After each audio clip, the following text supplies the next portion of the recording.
It's been bad, ugly. What do you, Anders, what do you think? Every year it just turns into such a massive test. I can't believe that the human body is capable of getting through, what was it, 17? It was an absurd number. Yeah, it's so insane. And I mean, the recovery that these athletes go through in order to be able to perform 3 times in 4 hours in 100+ degree heat. I don't know how the human body is capable of recovering from the Murph workout, and then they go directly into the clean and jerk right after that, and you just see people just putting up massive numbers. Like Brookins cleaning 240 after clean and jerking 240 after doing 2-mile run plus 100 pull-ups, 200 push-ups, 300 air squats. Just the best. Taking amount of volume. Well, I mean, you can see too with the high level of heat this year that led to a lot more injuries and athletes having to be pulled out. There was a lot of withdrawals. The interesting thing this year was that they did it similar to regionals, where the teams went in the morning and then the individuals went in the evening. So instead of having the 3, 4, 5 hour separation between events, the individuals would do an event at like 1, at 3, and then again at like 5:30 or 6. So they were just going non-stop basically for like 6 straight hours, and it was exciting for the viewers. Was there any surprises that you guys saw that might have shown up, whether it be athlete or event? No, the pegboard was actually, I think that was cool. Yeah, had the pegboard showed up like Saturday and not been the final event, where you're really trying to like showcase the athletes, and that had been more of a Friday, Saturday event as let's test this and see if we can do it in the future instead of this is on prime time on ESPN. That would have been, but they have no idea. I mean, the guys crushed it. It's just the upper body strength after 4 days of competing. I mean, they're doing hundreds of pull-ups, muscle-ups twice in different forms, and then all of a sudden you want them to have the grip strength to go and climb a pegboard. Do you guys think it'll be something that comes back up? This will be a The pegboard is super rad. I'm actually, of all the things that came out this year, that is one thing that I really want in the affiliate here. I mean, it brings you back to elementary school days, at least some people, but it's kind of where it ended up in the program. Like, they had already done this. He said Murph with a vest. They had done bar muscle-ups. They had done ring muscle-ups. They had done so many varieties of different pulling. A lot of the athletes were even saying that they couldn't even straighten their arms. Right. And yet they're sitting there supposed to be able to have the accuracy to be able to put a peg in a hole and also pull themselves up.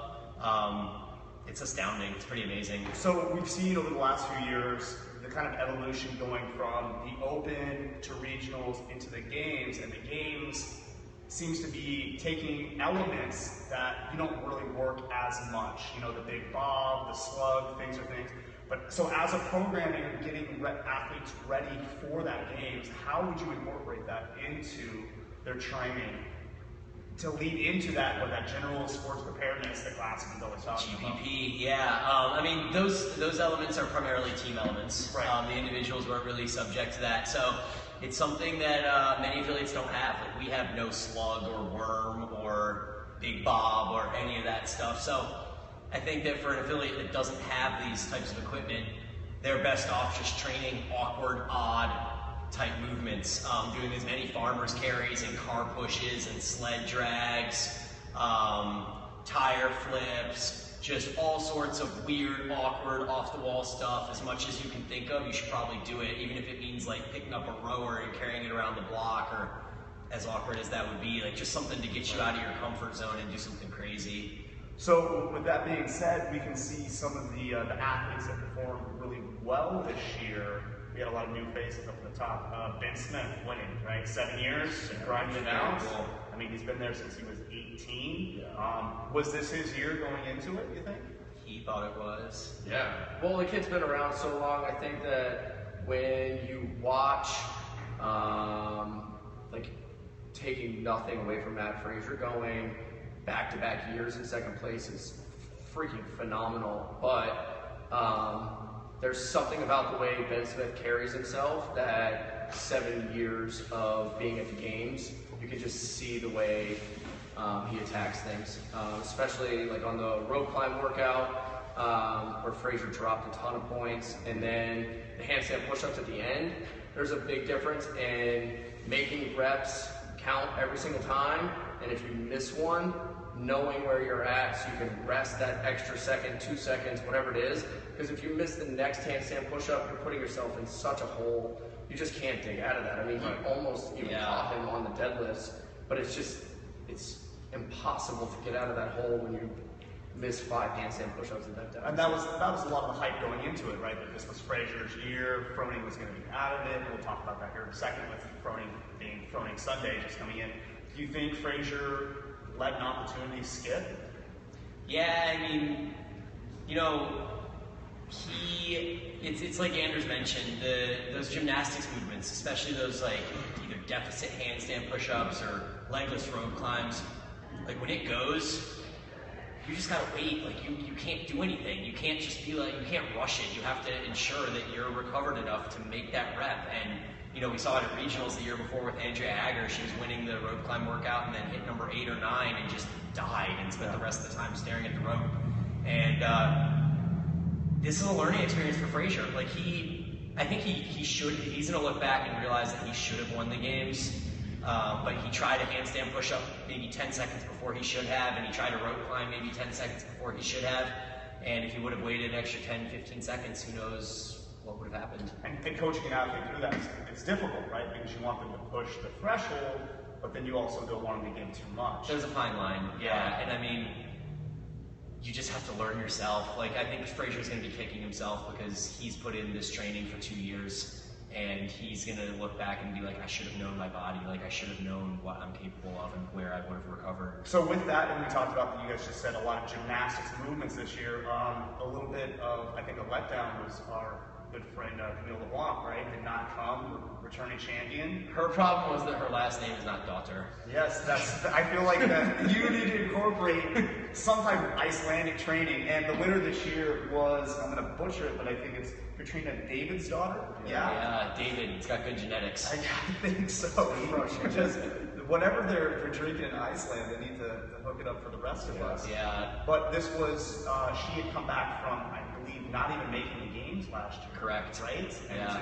to her, and then Sarah's daughter taking the top 3 as well. Sarah Sigmund's daughter. Yeah. Something they're doing in Iceland. Is it elevation, you think, or genetics? I mean, we have, you know, Annie Thor's daughter as well. I mean, there has to be something that they're incorporating in their training. There's also a Helga daughter. There's a Helga daughter. Look at and that. She finished like 40th or something. So Helga does not have good genetics like Sigmund does. That's, at some point, right? That has to take into account, right? That there's genetics, and no matter what your programming is, no matter how well you prepare, you have to have some type of higher evolution on your side. Well, I think that there's also, this sport has really gotten, just guy side and girl side, it doesn't matter. There is a body type that you need to have to get to that level at a minimum. If you're, you know, Elijah Muhammad is gigantic for CrossFit standards, but put him on a basketball court, he's probably pretty small, and that's what he played in college. You know, it helps to have really short arms and to be like 5'7" to 5'9", and those are just the things that you need now at this point, like some really big legs, and clearly you can develop an engine, but having that predisposition to being able to breathe pretty well there's enough people in the open, there's a large enough sample size now that it doesn't matter. They're going to find your body type, and that's why everybody looks the exact same. If you were to line all of the daughters up, they all look basically the same, down to like the outfit and their hair color.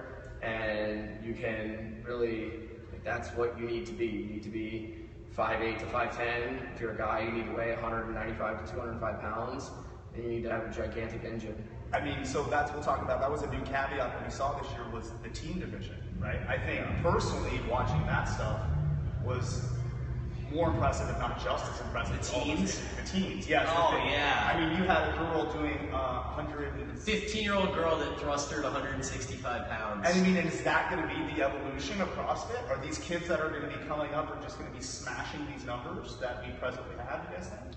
Yeah, I mean, I think I wish I knew what the female equivalents are because it's so ridiculous at this point, but like the guys are going to be snatching 300 pounds and that's just going to be what it is. And if you think about like the difficulty in all of this stuff, the gymnastics is still way far behind the strength. So at some point it has to either turn into an iron cross for time or max hold or whatever it is, because everyone's going to clean and jerk 365 to 385 or you just don't count. Everyone's going to snatch 300 or you just don't count. And there's just numbers that you're closing in on, like being in that top 15% of like world records that you're dealing with. And like if they say that it's 80%, 20%, or the 80-20, and we don't worry about the 20, well, everyone's going to be 80% of the world records. And the problem is that the gymnastics is going to have to pick up to that, and that's where people like Matt Frazier that are what 5'7", 5'6", 185, 195, like he's going to have an advantage when it comes to movements like that because he's so much smaller, so much lighter, and you really just you have to have the body type. And if you're even Ben Smith, he's probably like 5'10", 5'11", and 205, 210. Like he's just enormous compared to a lot of them. Yeah, he does. Yeah, and I mean, when he's very right in the sense that gymnastics is behind. Like when we look at the most advanced weightlifting movements that we can do, it's the snatch and the clean and jerk, and the weights that these athletes are hitting are like you guys were saying, like 85, 90-ish% or whatever world records for their weight class. But you look at the gymnastics side of it, and you talk to any expert gymnast, and they'll tell you that a ring muscle up or a bar muscle up is like a level 1 movement. It doesn't even count. Like it doesn't even count. It is just the buy-in to like everything else that they do. And how many times on the main site have we seen them program, like a couple years ago, the muscle up to ring handstand push up, but that has yet to appear in any sort of competitive event. And that's also probably a lower level gymnastics movement. As complicated as it is for like us in CrossFit, it might be a level 2 movement. I don't really know. They don't use yeah. They just do it. They just do it. They don't even have to really like kip into it or rotate over or anything. They just kind of like camp in something. They're in a handstand on top of the rings. Do you think that's also like a risk versus reward type of thing too? Because I mean, like as much as CrossFit has grown, it still has the stigma behind it that it's going to cause injuries. You know? Well, I think that this is a super awesome point to the general like landscape of fitness. Like CrossFit showed up and introduced all this intensity, and then all of a sudden they put a bunch of money into it, and now you can support yourself and live a life based on how in shape you are, which is really awesome and it's really great for everybody. But as we saw in regionals, there's 15 muscle ups and then they have the clean ladder. Well, in the last heat, guys and girls, every single person went unbroken and every single person dropped off the rings in the exact second, and then it was just a rush to get through the cleans. They've maxed the movement out. There has to be a next step, a next progression, because a muscle up is a joke. And that's really to the point of there's a huge difference between CrossFit the sport and what people should be doing in order to get into shape. Like you should not be thinking that that is fitness. And if you're forging elite fitness like that, yes, do that. But there's a gigantic progression, and that's hard to separate the two, right? Because people see ESPN Sunday hungover on the couch, and they're like, "Wow, those are superhumans." And you can see with the progression, like I said, with the teams, you know, just getting further and further. So a couple of things we want to talk about. Let's touch upon the teams. Okay, so Rich Froning, greatest of all time, is the GOAT. He's a beast. Him and Jerry Rice, he's pretty good. Up there. Jerry Rice. Sunday Tiger. I like Jerry Rice Bowl. He's Sunday Tiger, man. He bet Sunday Tiger before all before everything went bad. So Sunday Tiger puts his red on. He's 2 strokes back. He doesn't even stress it. He knows that like come the back 9 on Sunday, He's dialed in. Do you think that's a strategy that he has? That like, okay, I'm just going to kind of stay within striking range, and then Sunday, when everyone has gassed themselves It's out, the way he does everything. Yeah, he doesn't go to the absolute limit on anything. Like he holds back a little bit and just kind of looks around and watches everyone around him. And it's crazy that I didn't think that was going to be able to carry over into the team side. I went on record and said that before the event. I was like, I don't think his teammates are good enough. And specifically the girls. Yeah. We had a Specifically the girls' master's side. girl on there. Yeah. Jeez. And they made some statement during that final workout where it was like the individual relay where you had to do like the muscle ups, the handstand push ups, and then the airdyne sprint or whatever. And they made some statement that in every individual race throughout the weekend, there was like 4 of them or something. Froning won every single one. Yeah. Like he just was like, oh well, if it's me against everybody else, like I'm just gonna win it. So I mean, and could he, you think, if he decided to, he says he's retired, could he just as easily next year go back to the individual and dominate? this year was interesting. There was a lot of endurance this year, more than I would have expected. There was also a lot of like strength stuff. There was a snatch ladder, there was a clean and jerk, there was a whole heavy dose of strength work as well, but there was also like 3 really big endurance events. Right, that we've seen before. And he stalls out on those big time. Right. He always finds a way to recover, but he does stall out on those pretty bad. So, second place, Team Milford, you know, we have some connections here. Jen Ryan, Neil, a couple of our coaches and stuff like that. They seemed very similar, just kind of chugged away all weekend, just did what Just they needed hanging out. to do, just hung out and did not the extraordinary. Yeah, if you just don't explode, you're going to do pretty well. Yeah. Stay Speaking in. of exploding, a couple letdowns, right? NorCal, That was an exploding. Yeah, I mean, I think even finishing They with finished in 10th, Yeah. and they not had doing 5 the last people. 5, They didn't do the last 3 workouts, and they did the last 5 or 6 workouts with 2 girls. Yeah. And they still finished 10th. That's pretty impressive. So, the last one we'll talk about was a local gym here, it was Team Invictus, the returning champions. Did not seem to perform. The old Invictus mindset didn't come through. I think it was the missed clean and jerk. Right. As soon as that happened, everything, I think they were in 2nd place heading into that event, and they just plummeted from there. Yeah. I mean, dude, they're super legit. Every year they show up and it's the top 15. And they're going to every year, right? Yeah. So he's developed, CJ over there has done a great job with them. One thing I'd like to touch on that I thought was really good this year was the coverage. Yeah. Watching the games. Before the cameras have been all over the place. A new caveat I thought was really neat was the widescreen shot, and then they would put the little arrow of the individual so you could pick up who The you're drone. watching. Yes, the drone as well. Yeah, Bryan and I were talking about the speed snatch ladder. I actually did have a problem with that. They did not. They have to figure out a way. It's too fast, and they can't keep up with it. I think that Don't know where they people need are. to almost keep the 50-yard line view through the speed snatch ladder. When they go and try and zoom in on somebody and show someone up close doing a snatch, then they almost always, like clockwork, miss the person finishing. And that happened again this year in both the male and the John female. Parra is an infant. Right, and no one saw John Parra finish because they were all focused on Matt Fraser's missed snatch or whatever it was, Ben Smith's, I can't remember. And the girls were the same way. And I think that this is something like the evolution of the filming of the games. They need to do it a little bit more like football, where they have like a 50-yard line view, and whoever's in charge of the switchboard operating, I don't want to give that person a hard time because I can't imagine how hard it is to control 8 or 10 cameras or however many they have and at the moment decide what the right one is for the audience to see. But I know that there is progress to be made. So I don't think it was perfect. I think it was improved on last year.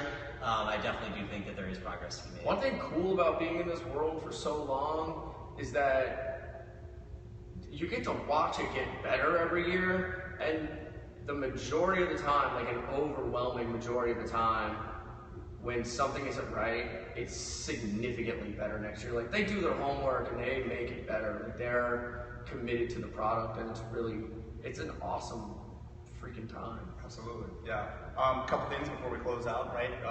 Takeaways going into the off season this year. Where do you guys think athletes, teams should be focusing gearing up for 2016?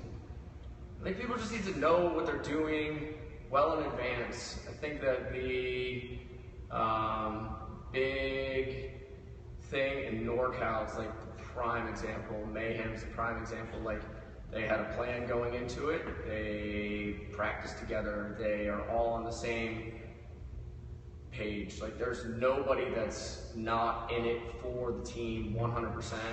I think you really saw that in NorCal when they just came in and like mopped up with SoCal. Like, our region just got crushed. Khalifa even took himself off the team. I don't know if you guys saw that little piece they did on him. I mean, he took himself away as coach. Like, going into it, he just basically handed over the reins to Austin Bigabing, and he was like, "You're the coach. Like, I'm just one of your pawns. Like, you control me, tell me what to do. I'm just going to do what you say." And for a team of that caliber, that's really cool.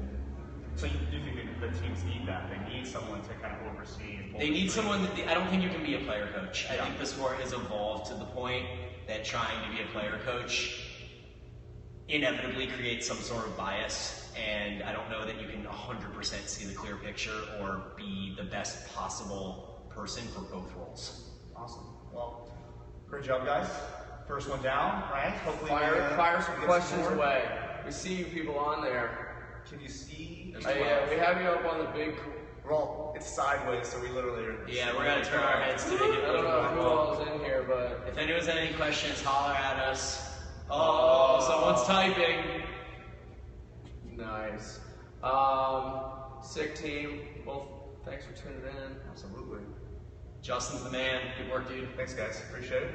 And hopefully we'll be able to get another one out of these soon. Next Tuesday, 2:30. Same time, knuckleheads. Later. You're still on that noise. Lots of oh, here it goes. What does that say? Lots of changes in the last 2 years. Where do we see the gym in 6 months? Is that from Gardner? I think that was Jeff Fontaine. Where are we going to be in 6 months? Right here on the corner of Garnett and Cass. Yeah, there's been a lot of changes. We were kind of going to touch on a whole bunch of this fun stuff next week, because I think that as many blog posts as you write, it's really cool to hear it straight out of our mouths with a little bit more maybe emotion that goes into it. Like rebranding and this one big nice location that we have going on. I think that the story really gets a lot more into like the entrepreneurial like tale of what we're trying to really accomplish here, and our real vision, which started out as being CrossFit, has really turned into trying and pushing the like limits on being thought leaders in the fitness world, and not just about CrossFit, and really putting as much of us into the program and into you guys, so that we don't have preconceived notions when people walk in the door, and we can ensure that maybe not everyone is here for CrossFit. They just know that that word gets people in really good shape, but they need a better way to go about things. And we'll touch upon that next time with if you want to delve deep into that and not just kind of rush through it at the end of the segment. So Jeff or whoever wrote that question, make sure you tune in next week. Are there anything else before we sign off? Games, SDA, I like it. Yes, let's make a push. We're in. Yeah, that guy right there, Justin behind the camera. Yeah. He snatches 275. Just a little bit. On that board right behind us. Boom. All right. Later, team. Thank you guys. Thanks.